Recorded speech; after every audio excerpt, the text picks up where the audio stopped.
This is the Hurricane Turning Tools Cryocut half-inch round nose scraper, model number HTT-505. Discover the perfect combination of quality and affordability with Hurricane Cryocut wood turning tools.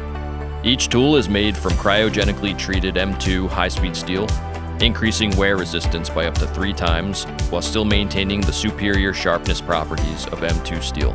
This enables you to spend more time turning and less time sharpening. This tool is 1/2 inch wide with a thickness of 1/4 inch and a length of 5 inches. The solid beech handle is 12 inches long for an overall length of 17.5 inches, providing you with balance and control while still maintaining maximum comfort. The Hurricane Cryocut half-inch round nose scraper is ideal for both beginners and experienced wood turners alike. Whether you're working on intricate details or shaping substantial projects, let Hurricane Cryocut wood turning tools help you achieve perfect results every time.